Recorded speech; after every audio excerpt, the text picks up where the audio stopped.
मित्रों, दोस्तों, भाइयों, बहनों, आज 26 जनवरी है। आज के दिन गणतंत्र दिवस के रूप में मनाया जाता है, क्योंकि मैं भी भारतीय नागरिक हूँ। जो मैं गर्व से कहता हूँ मैं भारतीय हूँ, भारत देश से प्यार है। इस विषय में मैंने सोचा कि मैं भी अपने विचार 26 जनवरी के विषय में रखूँ। इसमें भारत की के विभिन्न स्वतंत्रता सेनानियों का कंट्रीब्यूशन क्या रहा और कॉन्स्टिट्यूशन बनाने में किन किन लोगों की का एक बहुत बड़ा योगदान रहा। हमारा कॉन्स्टिट्यूशन जो है विभिन्न देशों से कैसे अलग है, तो इन चीज़ों को बताया गया है।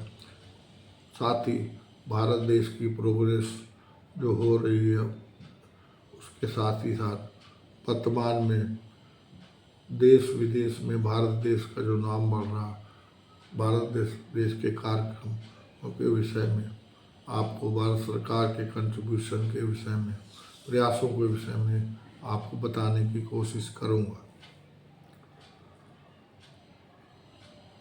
भारत का गणतंत्र दिवस 26 जनवरी को मनाया जाता है, जो भारत संविधान लागू होने और भारत को गणतंत्र राष्ट्र घोषित करने का प्रतीक है।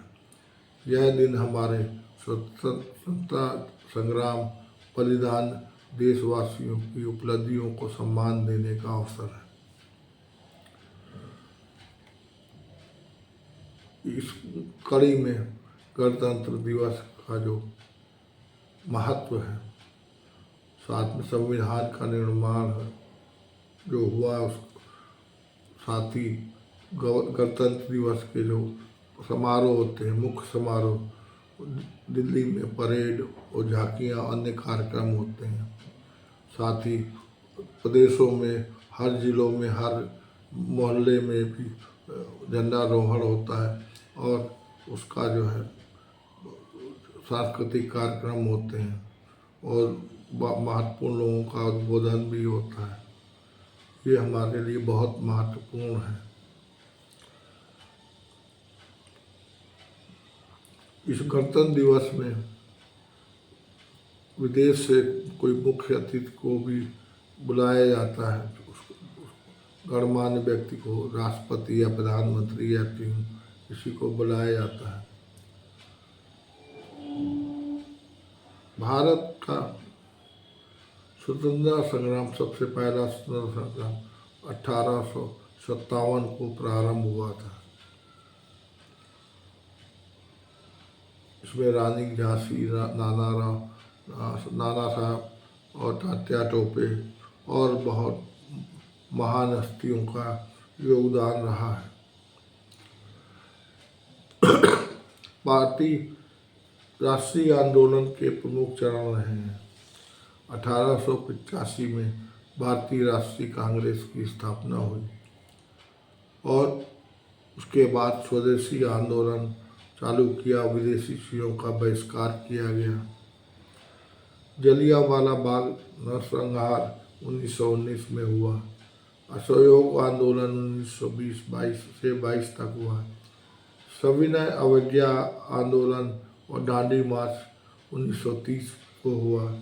भारत छोड़ो आंदोलन 1942 में हुआ और उसके बाद 1947 में भारत का विभाजन हुआ। भारत के प्रमुख स्वतंत्रता सेनानी जो है, बहुत लोग हैं, जो उनका पूर्ण विवरण देना बहुत ही जो है असंभव सा है, मगर उसमें से मुख्य लोग जो हैं, उनके जो लोग रहे हैं, महात्मा गांधी, ये सत्याग्रह और हिंसा के प्रतीक रहे हैं। पंडित जवाहरलाल नेहरू स्वतंत्र भारत के प्रथम प्रधानमंत्री थे। सुभाष चंद्र बोस आज़ाद हिंद फौज के संस्थापक थे। भगत सिंह, राजगुरु, सुखदेव और चंद्रशेखर आज़ाद ये युवा क्रांतिकारी थे। सरदार वल्लभ भाई पटेल भारतीय जो है राष्ट्रीय एकता के निर्माता थे। डॉक्टर भीमराव अम्बेडकर ये संविधान के निर्माता थे। लाल बाल पाल, लाला लाजपत राय और बाल गंगाधर तिलक और बिपिन चंद्र पाल, रानी की झांसी, तात्या टोपे, मंगल पांडे, ये सब जो है स्वतंत्रता के महान नायक थे। इसके अलावा महान नेताओं में स्वतंत्रता के बाद इंदिरा गांधी भारत की पहली महिला प्रधानमंत्री बनी। अटल बिहारी वाजपेयी जी प्रखर वक्ता, नीति निर्माता थे। डॉक्टर APJ कलाम मिसाइल मैन और पूर्व राष्ट्रपति थे। नरेंद्र मोदी जी आधुनिक भारत के प्रमुख नेता हैं। भारत की प्रगति और उपलब्धियां, हरित क्रांति और श्वेत क्रांति हुई, IT और सॉफ्टवेयर उद्योग में बहुत उन्नति हुई है। मेक इन इंडिया और आत्मनिर्भर भारत का अभियान चलाया गया, इसमें बहुत ही प्रोग्रेस हो रही है। और इसरो और अंतरिक्ष अनुसंधान के लिए बहुत कार्यक्रम किए गए हैं, उसमें उपलब्धियां हुई हैं। चंद्रयान और मंगलयान जो के कार्यक्रम किए गए हैं। और हमारी जो देश है परमाणु शक्ति संपन्न देश है और मिसाइल की टेक्नोलॉजी भी बहुत अच्छी है। और भारतीय प्रौद्योगिकी संस्थान IIT, IIM जो है, जैसे और भी इंजीनियरिंग कॉलेज जो हमारे देश को की तरक्की में बहुत ही तेज़ी से काम कर रहे हैं। भारत की स्वास्थ्य सेवाओं में सुधार हुआ है और हमारे डिफेंस जो फोर्सेस हैं उनका मॉडर्नाइजेशन हो रहा है। साथ ही मेक इन इंडिया के तहत डिफेंस का प्रोडक्शन और अन्य चीज़ों का प्रोडक्शन हो रहा है। भारत का राष्ट्रीय और अंतर्राष्ट्रीय योगदान जो है बहुत ही महत्वपूर्ण है। संयुक्त राष्ट्र में शांति मिशन, विश्व स्वास्थ्य संगठन में सक्रिय भूमिका, जलवायु परिवर्तन और पेरिस समझौते में योगदान, निष्पक्ष आंदोलन में नेतृत्व, ब्रिक्स, सार्क और G20 में भारत की भूमिका बहुत बड़ी है। महात्मा गांधी के विचारों का प्रचार हो रहा है। योग और आयुर्वेद का प्रचार हो रहा है। इसके साथ ही हमारी जो भारतीय फिल्म उद्योग भी बहुत जो कंट्रीब्यूशन, सामाजिक और सांस्कृतिक कंट्रीब्यूशन कर रहा है। भारतीय संगीत, नृत्य कला का वैश्विक प्रभाव हो रहा है। भारत के पर्व जो है दीपावली, होली, ईद, क्रिसमस है। इसके अलावा जो भारतीय संविधान के विषय में मैं आपको बताना चाहूँगा कि भारत का संविधान दुनिया का सबसे बड़ा लिखित संविधान है। इसे 26 जनवरी 1950 को लागू किया गया और इस दिन को गणतंत्र दिवस के रूप में मनाया जाता है। यह संविधान भारत को एक लोकतांत्रिक गणराज्य बनाता है। इसमें नागरिकों के मौलिक अधिकारों, कर्तव्यों और राज्य की संरचना का विवरण दिया गया है। और हमारा संविधान कैसे बना, इसके लिए संविधान सभा का गठन 9 दिसंबर 1946 को हुआ। संविधान सदस्य विभिन्न प्रांतों और रियासतों से चुने गए। संविधान सभा में कुल 389 सदस्य थे, जिनमें से 299 सदस्यों ने भारतीय संविधान का मसौदा तैयार किया और संविधान सभा का नेतृत्व डॉक्टर राजेंद्र प्रसाद ने किया। संविधान का मसौदा तैयार करने के लिए ड्राफ्टिंग कमेटी का गठन हुआ, जिसकी अध्यक्षता डॉक्टर भीमराव अम्बेडकर ने की। संविधान निर्माण में 2 साल 11 महीने 18 दिन का समय लगा। संविधान निर्माण के दौरान विभिन्न समितियों का गठन किया गया, जिनमें से प्रमुख समितियां थीं। ड्राफ्टिंग कमेटी, जिसमें उसके अध्यक्ष डॉक्टर BR अम्बेडकर थे। संविधान की सलाहकार समिति, उसके अध्यक्ष डॉक्टर सरदार वल्लभ भाई पटेल थे। संघ शक्ति समिति के अध्यक्ष जवाहरलाल नेहरू थे और राज्य समिति के अध्यक्ष जो है वो भी जवाहरलाल नेहरू थे। डॉक्टर भीमराव अंबेडकर संविधान के मुख्य शिल्पकार कहे जाते हैं। उनको भारतीय संविधान का जनक कहा जाता है। उन्होंने संविधान के मसौदे को तैयार किया जिसमें सामाजिक न्याय, समानता, मौलिक अधिकारों पर जोर दिया गया। उन्होंने यह सुनिश्चित किया कि संविधान में जो है दलित, महिलाओं, वंचित वर्गों के अधिकारों की सुरक्षा हो।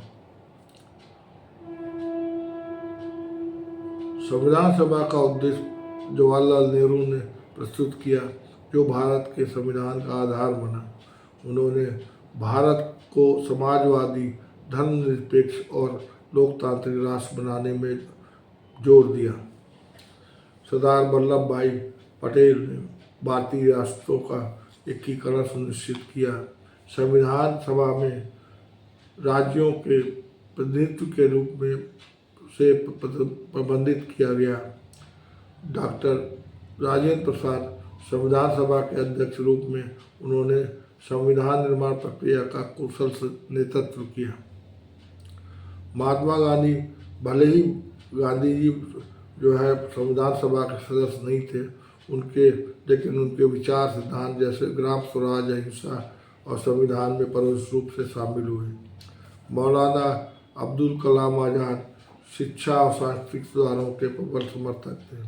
अल्पसंख्यकों के अधिकारों की सुरक्षा के लिए उन्होंने योगदान किया। भारतीय संविधान की विशेषताएं यह है कि भारत संविधान विश्व का सबसे विस्तृत और लिखित संविधान है। इसमें 22 भाग, 395 अनुच्छेद और 12 अनुसूचियाँ हैं। अब इसमें कई बार संशोधन के बाद कई परिवर्तन हुए हैं। मिश्रित संविधान। भारतीय संविधान में विभिन्न देशों के संविधानों से प्रेरणा ली गई है। जैसे ब्रिटेन की जो पार्लियामेंट्री सिस्टम है उसको लिया गया है। अमेरिका के जो संविधान से मौलिक अधिकार, न्यायिक समीक्षा ली गई है। आयरलैंड के संविधान से नीति निर्देशक तत्वों को लिया गया है। कनाडा के संविधान से संघीय ढांचा लिया गया है। जर्मनी के संविधान से आपातकालीन प्रावधान लिया गया है। ऑस्ट्रेलिया के संविधान से समवर्ती सूची को लिया गया है। भारत का संविधान संघीय ढांचे को अपनाता है, लेकिन इसमें केंद्र को अधिक शक्तियां दी गई हैं। संविधान ने भारतीय नागरिकों को 6 मौलिक अधिकार दिए। समानता का अधिकार, स्वतंत्रता का अधिकार, शोषण के विरुद्ध अधिकार, धार्मिक स्वतंत्रता का अधिकार, सांस्कृतिक और शैक्षणिक अधिकार, संवैधानिक उपचार का अधिकार। 42वें संशोधन 1976 के माध्यम से भारतीय नागरिकों के लिए 11 मौलिक कर्तव्य जोड़े गए। ये राज्य के लिए दिशा निर्देश हैं जो समाज में सामाजिक और आर्थिक न्याय को सुनिश्चित करने के लिए हैं। इसे नीति निर्देशक तत्व भी कहा जाता है। भारत का संविधान धर्मनिरपेक्षता को अपनाता है, जहाँ सभी धर्मों का समान महत्व दिया गया है। भारतीय संविधान न्यायपालिका को स्वतंत्र और निष्पक्ष बनाए रखने पर जोर देता है। संविधान में राष्ट्रीय आपातकाल, राज्य आपातकाल, वित्तीय आपातकाल का प्रावधान है। भारतीय संविधान को संशोधन करने की प्रक्रिया लचीली और कठोर दोनों है। इसके साथ ही यदि हम जो है भारत के संविधान को विदेशों के संविधान से तुलना करें तो हम पाएंगे कि भारतीय संविधान जो है अमेरिका के संविधान से अधिक विस्तृत है। अमेरिका का संविधान बहुत छोटा है। भारत में संसदीय प्रणाली है, जबकि अमेरिका में राष्ट्रपति प्रणाली है। भारतीय संविधान को ब्रिटिश संविधान से तुलना करें तो ब्रिटिश संविधान जो अनरिटन है, जबकि भारतीय संविधान लिखित है। ब्रिटेन में संसद सर्वोच्च है, जबकि भारत में संविधान जो है वो सर्वोच्च है। भारत में धर्मनिरपेक्षता का अर्थ सभी धर्मों का सम्मान करना है, जबकि फ्रांस में जो है धर्मनिरपेक्षता का अर्थ धर्म और राज्य का पूर्ण अलगाव है। भारत का संविधान न केवल लोकतांत्रिक सिद्धांतों का प्रतीक है, बल्कि यह विविधता में एकता और समानता की भावनाओं को भी प्रतिबिंबित करता है। यह संविधान भारतीय नागरिकों के लिए अधिकारों और कर्तव्यों को सुरक्षक है और यह सुनिश्चित करता है कि देश में सामाजिक, आर्थिक, राजनीतिक न्याय बना रहे। उसी के साथ आप सभी को गणतंत्र दिवस की बधाई, शुभकामनाएं। आप स्वस्थ रहें, सुरक्षित रहें, हमेशा प्रोग्रेस करें और समाज में सद्भाव रहे और अच्छा वातावरण रहे। देश की तरक्की दिन दूनी रात चौगुनी हो। और इसी के साथ आपको मेरा बहुत बहुत धन्यवाद। आपने जो हमारा जो है लाइव ब्रॉडकास्ट जो है आपने सुना, इसके लिए बहुत बहुत धन्यवाद। और इस तरह के प्रसारण के लिए यदि आपको लगता है कि कुछ कमी है, उसको और अच्छा किया जा सकता है, तो कृपा करके कि आप कमेंट बॉक्स में लिखें और हमारे वीडियो को लाइक करें, शेयर करें और सब्सक्राइब करें। इसके साथ ही आप पाएंगे कि आगे जो जब भी वीडियो और नए बनाऊंगा तो आपके कमेंट को मैं रोज़ ध्यान से पढ़ता हूँ, उसको लागू करूँगा, उसको और जो भी उचित जो है और उसमें सुधार हो सकता है, इम्प्रूवमेंट हो सकता है, वो करूँगा। इसी के साथ धन्यवाद, प्रणाम, नमस्कार।